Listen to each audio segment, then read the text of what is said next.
Aunque ChatGPT nos dé la sensación de que podemos utilizarlo para todo, no es así. Vamos a ver qué significa que sea un generador de texto predictivo y analizar en qué casos es una buena opción. ChatGPT, como hemos dicho en la lección anterior, es un generador de texto predictivo. ¿Qué quiere decir esto? Que ChatGPT está pensado, casi en su mayoría, para poder comunicarnos con él y respondernos vía texto. Es un gran comprensor del lenguaje natural, de cómo las personas nos comunicamos en muchísimos idiomas diferentes. No es un modelo optimizado para, por ejemplo, procesar grandes cálculos matemáticos o este tipo de cosas. No me quiero adelantar, vamos directamente con la lección para que podamos entrar un poco más en detalle. Vamos a analizar en qué casos ChatGPT es una buena opción. Por ejemplo, si queremos generar textos, podemos poner ejemplos de escribir posts para redes sociales, escribir emails, cartas de recomendación, cualquier cosa, todo lo que sea escribir X es una muy buena opción. Por ejemplo, si me lo llevo a la parte de más página web, podemos escribir fichas de producto, escribir artículos para posicionamiento web, escribir también tema de código, de programación, también es muy buen generador de código y todo lo que tenga que ver con la creación de un texto, por así decirlo.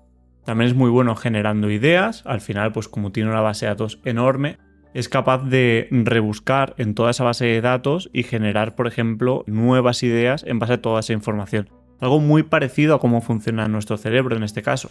Si yo pensase en crear el asunto de un mail para una campaña de email marketing, seguro que pienso en que ese asunto debe ser llamativo y debe generar un alto CTR para que los usuarios cliquen en ese email y entonces puedan leer todo mi contenido. Cuando pienso en esto, automáticamente se me ocurren estrategias para llamar la atención. Pues típicas frases como haz clic aquí, no te pierdas esta información, podrás ver algo de muchísimo valor en muy poco tiempo. O sea, ganchos que hacen que la gente clique en esos emails para poder abrirlos y luego ya en el email desarrollar un poco tu idea. Pues cuando tú le pides a ChatGPT que te genere asuntos para una campaña de email marketing con un alto capacidad de generar clic en base al asunto, lo que se va a ir es a su repositorio de información, que ya hemos visto en la lección anterior que es inmenso, y va a buscar todas esas estrategias que se utilizan en su base de conocimientos y entonces te propondrá estrategias similares que es capaz de generar a partir de este conocimiento. Algo, pues como digo, muy parecido a lo que nosotros hacemos. Pues en base a nuestra experiencia, se nos ocurren nuevos asuntos para los emails, pues en este caso, en base al conocimiento que tiene GPT, pues se le ocurren nuevos asuntos para la campaña de email que le hayamos pedido ayuda. Continuar líneas de pensamiento, por ejemplo, esto es algo que me encanta. Me imagino que algunos conoceréis lo que son los frameworks de trabajo, son formas establecidas de cómo actuar en diferentes situaciones, por ejemplo, dentro del mundo del desarrollo de software o del mundo del producto. Existen, por ejemplo, las metodologías Agile, que son unas formas de comportarse para intentar, como su propio nombre indica, desarrollar o trabajar de forma ágil para poder iterar y poder conseguir productos de alta calidad en el mínimo tiempo posible, ¿no? Por ejemplo, si le establecemos a ChatGPT una serie de normas y le decimos, oye, te vas a comportar como una persona que me va a ayudar a ser agile. Entonces, cada vez que nosotros le preguntemos X cosa, ChatGPT seguirá comportándose como esa especie de maestro, de persona que nos guía dentro de ese marco de pensamiento. Pues le podemos decir, oye, ¿puedo hacer esto y seguir trabajando de forma agile? No, la mejor forma sería que hicieses esto de esta forma. Y entonces es capaz de continuar esa línea de pensamiento. Esto os hablo desde la parte del diseño de software, producto, pero por ejemplo en temas de marketing también hay muchos, como los frameworks de trabajo conocidos como los océanos azules, para descubrir nuevas oportunidades de marketing. Hay un montón y a mí me encantan porque ChatGPT interactúa muy bien con eso y te ayuda a desarrollarte mucho más en ciertas líneas que creas que lo necesitas. Y luego la última parte es la de actuar como X profesional, lo que sería establecer un rol a ChatGPT. Nosotros le decimos a ChatGPT, te vas a comportar como un experto en marketing desde el punto de vista de que tienes experiencia haciendo campañas offline, pues entonces ChatGPT, a partir de ahí las comunicaciones o la información que nosotros le demos será para ese tipo de rol, actuará como ese rol que nosotros hemos establecido.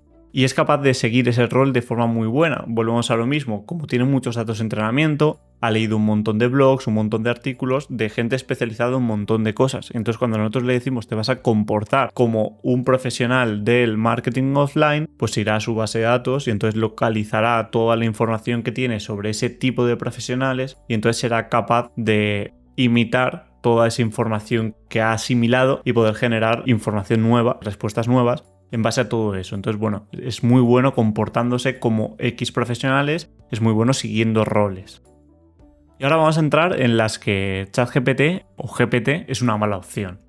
ChatGPT es un muy buen modelo generador de texto predictivo, por lo tanto podemos asumir que si es muy bueno con texto, es muy bueno con las matemáticas. Existen muchos modelos de inteligencia artificial, muchísimos más buenos con las matemáticas. ChatGPT es el primero que ha destacado en la parte de texto, de matemáticas, números, estadística, predicciones, computación avanzada. Existen muchísimos desde hace años y es en lo primero en lo que se centraron los investigadores de inteligencia artificial. Es más, es muy habitual que estudiantes de la carrera de matemáticas pasen finalmente a ser ingenieros de inteligencia artificial porque tienen aplicaciones muy relacionadas y en la propia carrera de matemáticas sí se utilizan modelos para hacer grandes cálculos de computación. Pero ChatGPT es una muy mala opción para esto. ¿Por qué? Porque realmente ChatGPT está hecho para trabajar con texto, no está hecho para trabajar con matemáticas. Entonces muchas veces es capaz de seguir secuencias numéricas o realizar determinadas operaciones sencillas porque es capaz de interpretarlas como si fuese texto. Al interpretar los números como texto, es capaz de inferir ciertos cálculos. Pero al final lo está haciendo un poco de rebote. Cuando le pedimos cosas un poco más avanzadas, ChatGPT no es una muy buena opción. Entonces todo lo que tenga que ser pedirle cálculos o pedirle conclusiones sobre números o pedir ese tipo de cosas, debemos asegurarnos que está realizando una buena deducción. Es muy importante porque muchas veces le pedimos algo y como nos lo ha dicho la inteligencia artificial, cogemos esa información y la asumimos como algo válida y nosotros mismos tenemos que tener esa capacidad crítica de entender que la respuesta es positiva o que no lo es. Otra cosa en la que es una muy mala situación es la de los datos de ejemplo. Es decir, si yo a ChatGPT le digo directamente, en el ejemplo que estábamos poniendo antes de los emails, por ejemplo, le digo, dame 5 asuntos para mandar un email, si realmente yo no le estoy diciendo en qué situaciones, qué quiero conseguir con esos asuntos, cuál es mi contexto, quién soy, cuál es la campaña que estoy generando, pues los 5 asuntos que me va a dar son totalmente aleatorios, por decirlo de alguna forma, y no va a tener una gran capacidad de conseguir mi objetivo, que en este caso, en este ejemplo que hemos puesto antes, es el de tener un alto CTR, ¿no? Entonces es muy importante que nosotros a ChatGPT le demos un buen contexto y es algo que vamos a ir viendo en el desarrollo del curso. Otro punto muy malo es la actualidad. Como hemos dicho anteriormente, la información de ChatGPT está limitada hasta finales de 2021. Por lo tanto, todo lo que está pasando ahora mismo, ChatGPT no tiene conocimiento sobre ello.